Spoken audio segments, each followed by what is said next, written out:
This video is brought to you by John Robson Guitar Tuition. If you enjoy the content, please consider supporting the channel by enrolling on a course, purchasing some guitar lessons or a t-shirt, or you can join my Patreon. Now, on with the show.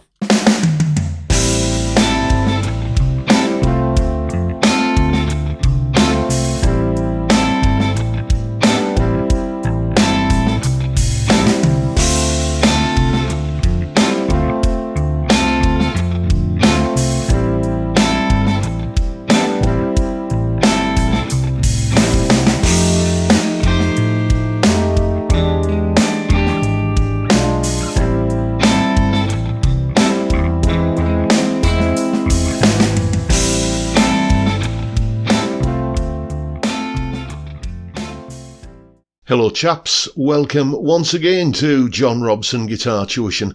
As always, I do hope you're well. Now, that is a recognisable sound, isn't it? It's the minor key blues, which is probably best typified by a song like The Thrill Is Gone by B.B. King. But you'll also find it across a whole range of things that you don't normally think of as being blues. I mean, for example, a very minor variation on that chord sequence, excuse the pun, crops up in Pink Floyd's Shine On You Crazy Diamond. And you'll also see it in jazz tunes like Oliver Nelson's Stolen Moments. It is a very worthwhile chord sequence to get to know about, and once you've heard it, you'll recognise it all over the place, I'm sure. Here's a little bit of an explanation about what makes it tick. Okay, so this is a fairly typical minor key blues chord sequence, and the more keen-eyed observers amongst you will have noticed that it's not just the same thing as taking a regular, let's call it a major key 12-bar blues and then just turning all of the chords into minors. That does happen, but this is by far and away, I think, a more commonplace version of the minor blues. You know, what we've done is, yes, we've taken the A7 that would be in a standard 12-bar blues and turned it into an A minor, or an A minor 7th in this context here. And then the same thing, the D7 that would be in a regular 12-bar blues has become a D minor 7. But there are more differences than that. When you get to the final 4 bars, where it would normally go, say, from the E7 down to the D7, back to the A7, and then turn around on the E7, that's where the changes really do occur. We don't go in that last 4 bars, we don't go from the 5 chord down to the 4 to the 1 to the 5, not quite like that anyway. What we do is we put in a flattened 6th chord, so in the key of A, F sharp is the 6th, because the 6th note up an A major scale.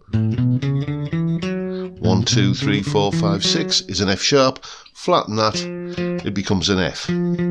So we're playing a flattened 6th chord, and we're playing this as, in this case here, a dominant 9th chord. Like that. Incidentally, all of the chord shapes, here they are on screen at the moment. For all my wonderful Patreon supporters, there is a printer-friendly PDF of all of those chord shapes for you to download and print off.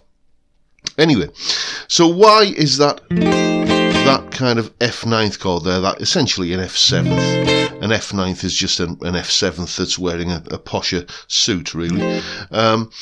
Why is that there? Well, it's sort of, and this is the best explanation I can really come up with for it, it's sort of has its origins in the kind of minor key gypsy jazz kind of thing, where you might have A minor going to a B7, going to an E7, then back to A minor again, this kind of thing.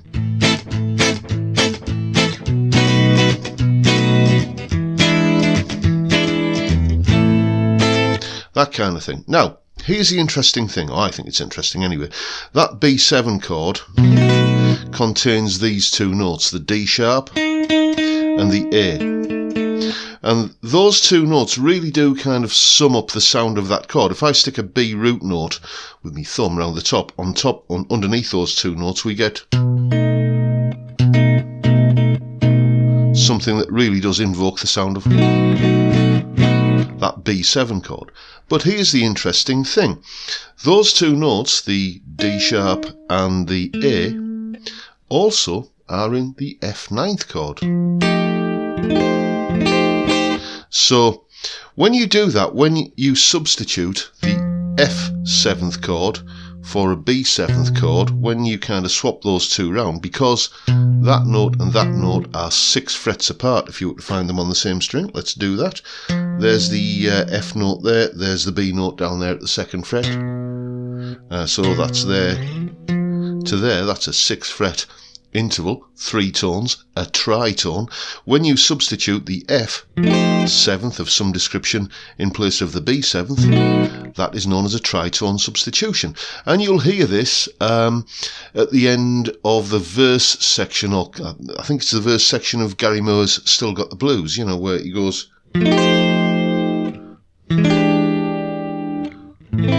like that. I'm sure you recognise that if you're familiar with that song.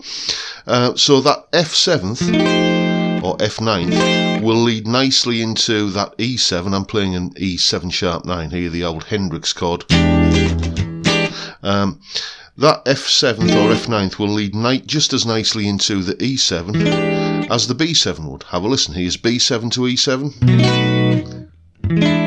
to A minor. Now you've got the F9th to the E7 to A minor.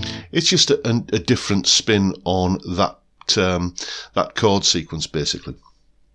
The other main difference is right at the end of the 12-bar cycle, where instead of going to the 5 chord, which would normally be a dominant 7th chord, E7 going back to A minor, or E7, as I say, to A minor.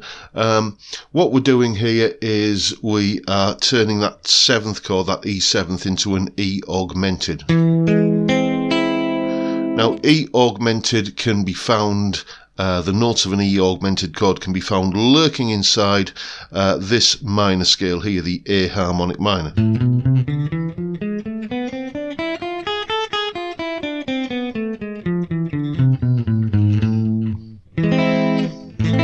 The E, G sharp and C notes in that chord are in basically a version of an A minor scale. So if you're playing some kind of A minor chord sequence, you can just modify it a little bit where the E7 would normally be and make it into an E augmented. Very, very commonplace little trait indeed. And the main thing that you will find out about this type of chord sequence is that all of these extra chords, like the F9ths and the augmenteds and stuff like that, they do give you rather a lot of scope for adding in some interesting note choices when you start playing lead guitar, as we shall find out in this coming Saturday's video. But for now, that's the I think one of the most commonplace minor blues chord sequences. Why not have a go at playing something based on this yourself, or, you know, writing something based upon it, or, you know, just kind of have a bit of a play around with it. Get used to the feel of the chords under your fingers and the sound of the chords, and try listening for this type of chord sequence on your favourite blues albums. I'll guarantee that you will start noticing it more and more now you know a little bit about it. But most of all, have fun with it. And of course, there is a full tab for that chord sequence and a jam track to play along with, and the video of me playing it, and the video of me explaining it that you've just seen there. All of that is up on my Patreon page. There's the address, and the link is in the description. As I said in that little clip there, come Saturday, we're going to have a look at some of the strategies and shenanigans, basically, that you can get up to when it comes to playing lead guitar over this type of chord sequence. It's a great fun thing to play over. I enjoy playing over that kind of chord sequence very much indeed, and I'll show you how I do it on Saturday. But for now, that is pretty much all I've got for you today, folks. Hope you've enjoyed the video, found it useful, informative, and maybe a little bit inspiring. And if you have, please hit the subscribe button and the notification bell if you haven't already done so, and why not give me a like while you're at it. Don't forget the live stream on Friday, 5 PM UK time. It's all about the beer and the chat. Great way way to kick off the weekend. I'd love to see you there if you can make it. But for now, I'll bid you all a good day and say thank you for watching. Thank you for your time. Look after yourselves, folks. Stay well, stay safe, and above all, stay sane. Bye for now.